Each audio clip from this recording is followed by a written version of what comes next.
Let's mic global news.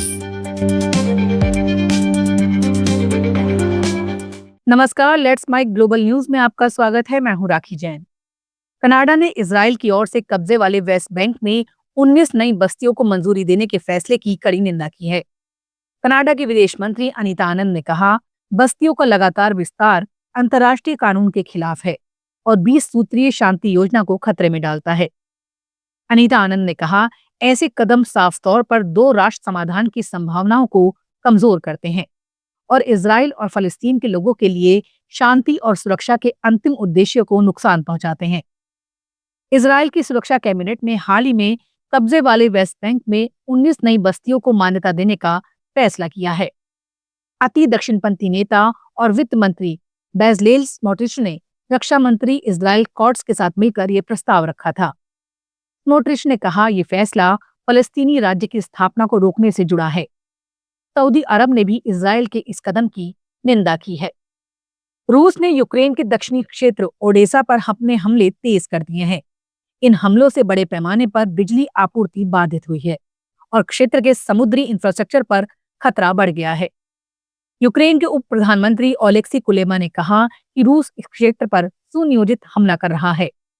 पिछले हफ्ते उन्होंने चेतावनी दी थी कि युद्ध का फोकस शायद ओडेसा की ओर हो रहा है।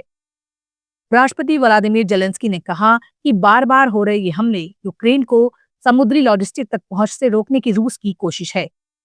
दिसंबर की शुरुआत में रूसी राष्ट्रपति व्लादिमीर पुतिन ने काला सागर में रूस के शैडो फ्लीट के टैंकरों पर ड्रोन हमलों के जवाब में यूक्रेन की समुद्र तक पहुंच को रोकने की धमकी दी थी। आर्थिक संकट से जूझ रहा पाकिस्तान अपनी राष्ट्रीय एयरलाइंस को बेचने की तैयारी में है। शहबाज सरकार पाकिस्तान इंटरनेशनल एयरलाइंस की 75% हिस्सेदारी बेचेगी। डॉन की रिपोर्ट के मुताबिक 23 दिसंबर बोली जमा करने का आखिरी दिन है और पीआईए को खरीदने के लिए 3 कंपनियों ने अपनी बोलियां जमा कर दी हैं। ये बोलियां बंद लिफाफों में दी गईं और इस पूरे कार्यक्रम को सरकारी टीवी पर लाइव दिखाया गया। बोली देने वालों में लकी सीमेंट की लीडरशिप वाला एक बिजनेस ग्रुप, आरिफ हबीब कॉरपोरेशन के लीडरशिप वाला ग्रुप और प्राइवेट एयरलाइन एयर ब्लू शामिल है। सभी कंपनियों को पहले से ही इस प्रोसेस के लिए योग्य माना गया था। डेडलाइन के ठीक 2 दिन पहले सेना से जुड़ी एक खाद कंपनी फौजी फर्टिलाइजर प्राइवेट लिमिटेड ने बोली लगाने से अपना नाम वापस लिया है, जिसके बाद सिर्फ 3 दावेदार रेस में हैं। अमेरिकी राष्ट्रपति डोनाल्ड ट्रंप ने कहा कि एप्स्टीन सेक्स फाइल्स के सार्वजनिक होने से कई बेगुनाहों की इमेज खराब हो सकती है।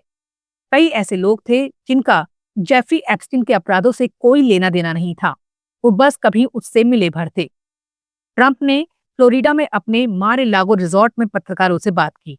उन्होंने कहा, एप्स्टीन को लेकर हो रहा हंगामा असल में रिपब्लिकन पार्टी की कामयाबियों से ध्यान हटाने की कोशिश है। ट्रंप ने कहा कि उनकी भी एप्स्टीन के साथ कुछ फोटो हैं, क्योंकि उस समय कई लोग उससे मिलते जुलते थे। इस पूरे मामले को बेवजह तूल दिया जा रहा है।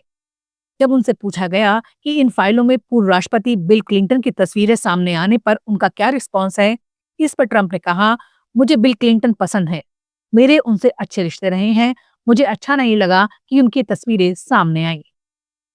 अमेरिका ने H-1B और H-4 वीजा के सभी आवेदकों की जांच सख्त कर दी है। 15 दिसंबर से अब वीजा प्रक्रिया में ऑनलाइन और सोशल मीडिया की जांच भी शामिल कर दी गई है। ये नियम दुनिया भर के सभी देशों के आवेदकों पर लागू होगा। भारत स्थित अमेरिकी दूतावास ने कहा, ये कदम H-1B वीजा के दुरुपयोग और अवैध इमिग्रेशन पर रोक लगाने के लिए उठाया गया है। इस फैसले के बाद भारत में हजारों आवेदकों के तय वीजा इंटरव्यू टाल दिए गए हैं। कई इंटरव्यू अब मार्च से मई तक के लिए रीशेड्यूल किए गए हैं। इससे वो लोग ज्यादा परेशान हैं जो इंटरव्यू के लिए पहले ही भारत आ चुके हैं और वीजा ना होने के कारण अमेरिका वापस नहीं जा पा रहे। दूतावास के मुताबिक H-1B और H-4 वीजा के आवेदन लिए जा रहे हैं, लेकिन जांच बढ़ने से प्रक्रिया में ज्यादा समय लग सकता है। भारत सरकार ने कहा है वो इस मुद्दे पर अमेरिका से लगातार बातचीत कर रही है ताकि भारतीय छात्रों और पेशेवरों को परेशानी ना हो। ग्लोबल न्यूज में फिलहाल इतना ही। देखते रहिए, सुनते रहिए लेट्स माइक। नमस्कार। It's time for news. It's time for more than radio. Presenting the first radio news app, Let's Mic. Let's Mic, a